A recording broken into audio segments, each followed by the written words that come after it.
마라나타 내가 매일 기쁘게 순례의 길 행함은.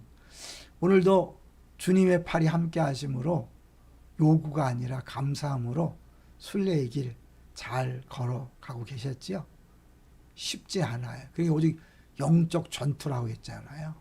전투기 때문에 결코 만만한 싸움이 아닌 거죠. 우리 끊임없이 나 중심으로 살아가고자 하고, 나 중심은 반드시 모든 사람에게 요구하게 되고, 요구가 이루어졌지 않을 때 정죄하고 또 비난하는 게 되는 거죠. 근데 감사하는 사람은 다른 사람한테 뭘 요구하지 않으니까 불평, 원망, 정죄할 필요가 없는 거죠. 오늘은 정답과 해답의 차이다라는 제목으로 같이 말씀을 생각해 보려고 하는데요. 제가 이 말을 관심 있게 본 거는 국민일보에 보니까 그 최근 팬데믹 상황에서 들어야 할 말씀이다, 그런 책을 내신 분들이 있더라고요. 현대 목회 실천 학회라는 데서 냈는데, 그분들의 그 말을 일부는 공감하지만 일부는 공감할 수 없을 것 같아요. 그분들이 이런 얘기를 하더라고요. 목회자가 강단에서 정답을 말해주지만 해답이 안 되는 경우가 많다. 코로나 이후에 현대인은 진리 전통 교회보다는 부동산 이런 것처럼 사실은 그 현재 문제에 이렇게 답을 달라고 아우성 친다는 거죠. 근데 현실과 동떨어진 정답만 이야기해서 교회를 떠나간다 그런데, 약간 진단이 좀 아닌 것 같아요. 좀 이따 계속 나눠보기로 하고요. 그래서 그분들이 이야기하기를, 정답은 부정할 수 없지만 그렇다고 자신의 문제가 해결되는 것은 아니다. 맞는 말이지만 공감하지 못한다는 의미다. 성도들이 이렇게 생각한다는 거죠. 여러분, 정답과 해답의 뜻이 뭘까요? 그래서 제가 한번 찾아봤더니 한 분이 잘 이렇게 답을 해놨더라고요. 정답과 해답, 유사한 개념이지만 미묘한 차이를 말한다면 정답은 답 자체이고 해답은 답에 대한 풀이와 해설까지 포함한다. 그러니까 정답은 늘 존재하는 거죠. 다만 상황이 바뀌면 그 정답을 풀이하는 과정이 달라질 뿐이죠. 그래서 정답은 유일하게 정해진 경우가 많이 있다는 거죠. 유일하게. 그다음에 해답은 다양한 해결 방안을 포함할 수 있다. 저는 생각해 보니까 설교자는 정답을 이야기하지만 설교를 들은 우리 성도님들이 그 정답을 어떻게 현실 가운데 풀어가는가, 그런 해답을 찾아가는 과정이라 생각해요. 그래야 이제 사실은 설교보다는 먼저 해답을 찾은 분들의 삶을 통해서 자기에게 적용할 수 있잖아요. 성도들이 목사를 본받기는 어렵잖아요. 근데 같이 그런 직장에서, 사업장에서 막 치열하게 전투를 벌리는 장로님, 집사님, 권사님, 또 우리 선생님들을 따라갈 수밖에 없잖아요. 그러니까 모든 분들이 해답을 찾는 그런 신앙인이 되어야 된다고 생각합니다.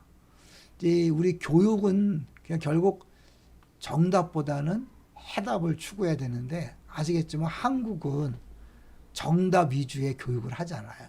그래서 한국 사람들이요, 외국에 유학 가면 100% 문제를 만나는 게 뭐냐면, 이 외국 교수님들은 네 생각이 뭐냐라고 자꾸 묻는데요. 근데 한국 유학생들이 답을 못하는데, 맨날 문제답, 정답만 맨날 배웠기 때문에.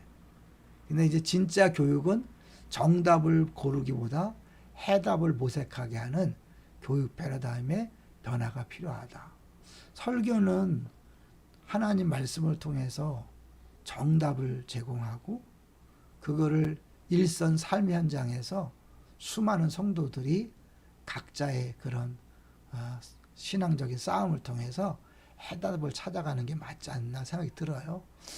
이 팬데믹 상황에서 특별히 이 한국교회 성도들이 많이 어려워하잖아요. 왜냐하면 우리는 건물 중심의 신앙생활을 했잖아요. 근데 건물에 못 모이다 보니까 갑자기 그런 멘붕이 온 거죠. 이 건물 중심이라는 것은 어쩌면 정답 암기 위주의 신앙이었다고 해도 과언이 아닌 거죠. 다 모든 것을 갖춰줘서 다 답을 제시하니까 그냥 그것만 따라가면 됐잖아요. 그러다가 교회 못 모이니까 어떻게 해야 되냐.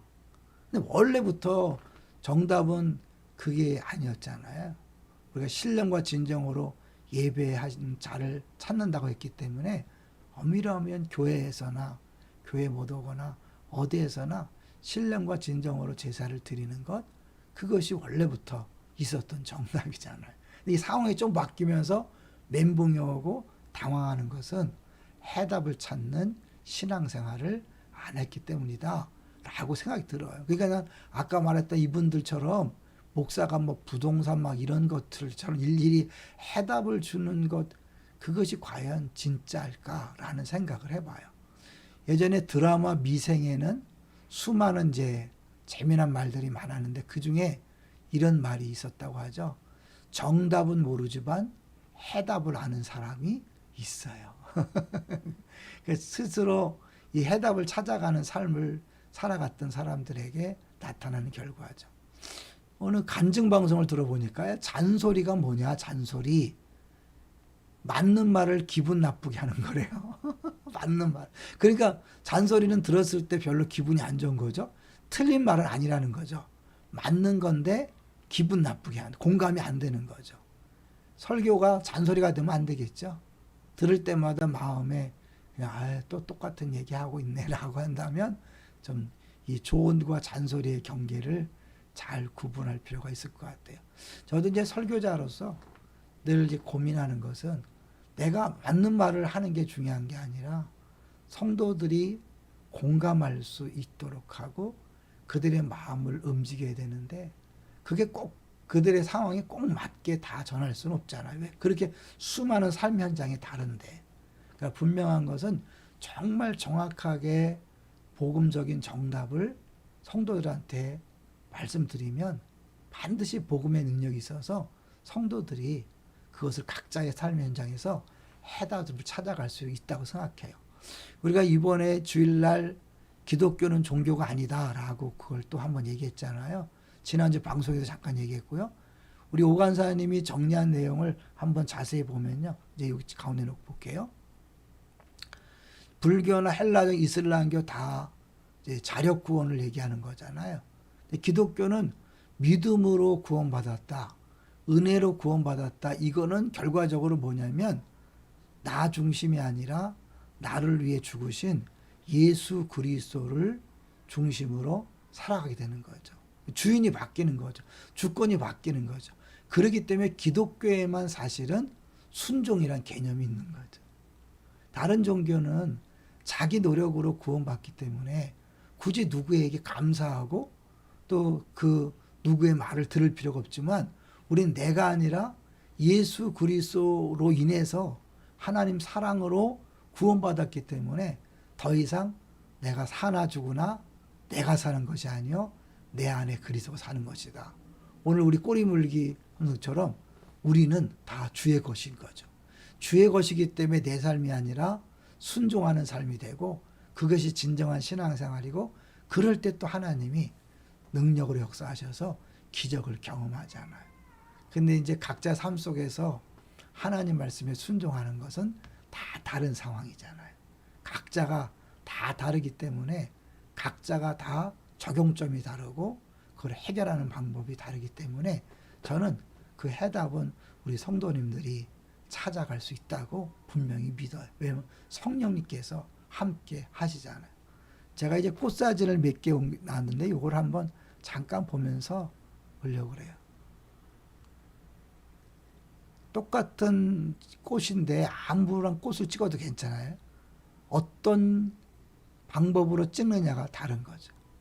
이것도 똑같은 꽃인데 벌이 딱 들어가 있는 걸 볼 때 재밌잖아요. 요건 뭐 같아요? 이것도 작은 꽃인데 이거를 접사로 찍었을 때 이렇게 특별한 모양처럼 보이잖아요. 이것도 같은 종류거든요. 이거는 같은 종류. 근데 이제 각도가 다르니까 이건 일부러 뒤집었어요. 여기 뒤집었어요. 이렇게 찍었죠. 하나님이 만드신 모든 것들은 다 아름답습니다. 마찬가지 여러분의 인생도 다 아름답습니다. 근데 어떠한 각도에서 바라보고 어떠한 각도에서 찍느냐에 따라서 그 아름다움이 아주 멋지게 드러날 수도 있고 그냥 평범히 볼 수 있는 거죠. 그걸 찾아가는 것이 신앙의 해답을 찾아가는 길이라고 생각합니다. 오늘도 다시 한번 우리에게 주어진 삶은 분명히 아름답고 좋은 것이라는 걸 전제하고 그 안에서 좀 하나님 앞에서 각자가 순종함으로 하나님의 영광이, 능력이, 기적이 나타나는 멋진 삶. 그래서 여러분 한 명 한 명이 해답의 모델들